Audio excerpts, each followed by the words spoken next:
بسم اللہ الرحمن الرحیم الحمد للہ رب العالمین والعاقبۃ للمتقین والصلاة والسلام علی خیر خلقہ محمد وآلہ وصحبہ اجمعین، اما بعد۔ میں حکیم محمد انیف خان اور آپ دیکھ رہے ہیں ہمارے یوٹیوب چینل۔ آج ہمارا موضوع ہے مقالہ صوم کا فصل رابع، چوتھی فصل علامات کے بارے میں۔ یعنی یہ فصل ان علامات کے بارے میں ہے، اس فصل میں ان علامات کو بیان کیا جائے گا جو مزاج کے اعتبار سے بدن انسانی کے اوپر دلالت کرتے ہیں، اور یہ 4 قسموں میں منقسم ہوتے ہیں، اور یہ ان کی 4 قسمیں ہیں۔ قسم اول کو کہتے ہیں ملمس۔ ملمس چھو کر معلوم کرنا،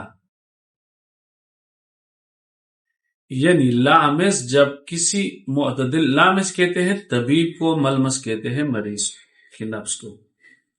ان میں سے پہلا قسم ہے ملمس، چھو کر معلوم کرنا۔ یعنی لامس اگر معتدل مزاج ہو اور معتدل ہوا کے شیروں میں رہنے والا ہو، اور ملمس کو چھو کر اس سے گرمی کا اندازہ ہو جائے تو یہ بدن کی حرارت یعنی کہ بخار کے اوپر دلالت کرتا ہے، اور اگر سردی محسوس ہو تو یہ علامت ہے برودت کی، اور اگر اسی میں اگر لامس ملمس کو چھو کر اسی میں نرمی محسوس ہو تو یہ علامت ہے تری کے اوپر، اور اگر خشکی محسوس ہو تو یہ علامت ہے خشکی کے اوپر۔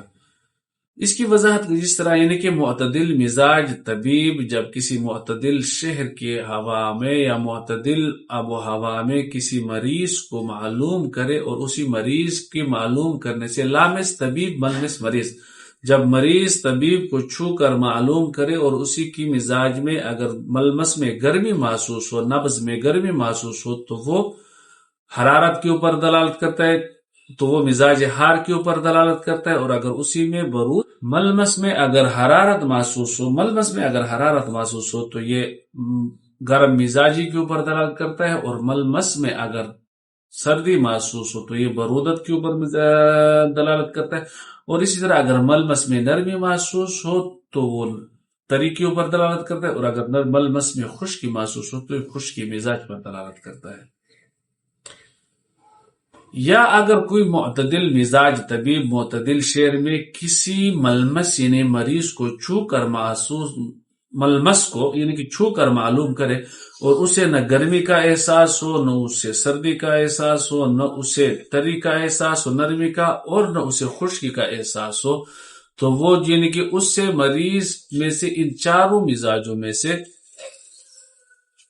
یا 4 قسموں میں سے کسی ایک کا بھی احساس نہ ہو، تو اسی صورت میں ملمس جو ہوگا مریض وہ معتدل مزاج ہوگا۔ وَمِنْهَا لَحْمًا وَشَحْمًا، اور علامات میں سے دوسری قسم ہے لحم اور شحم میں، یعنی کہ ملمس کے علاوہ جو انسانی مزاج کے اوپر دلالت کرتے ہیں اس کی دوسری قسم ہے لحم اور شحم، یعنی کہ گوشت اور چربی۔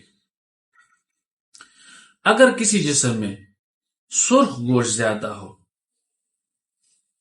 اگر کسی جسم میں سرخ گوشت کی کثرت ہو تو یہ جسم دلالت کرتا ہے گرمی اور تری کے اوپر، تو یہ سا جسم ٹھوس ہوتا ہے، اور اگر کسی جسم میں سرخ گوشت کی کمی ہو اور اس میں کثرت مقدار میں چربی میں نہیں، اس میں چربی کی زیادتی بھی نہ ہو، تو ایسا جسم دلالت کرتا ہے گرمی اور خشکی کے اوپر۔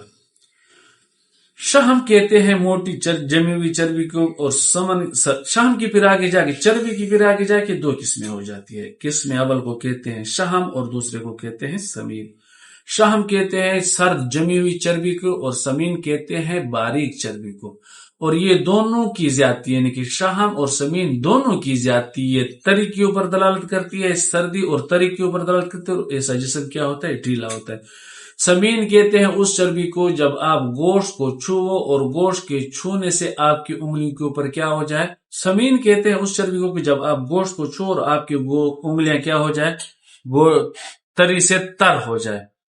شہم اور سمین یعنی شہیم اور سہیم، جو شخص شہیم بھی ہو اور لہیم بھی ہو، شہیم بھی ہو، یعنی کہ گوشت سے بھی پر ہو اور چربی سے بھی پر ہو۔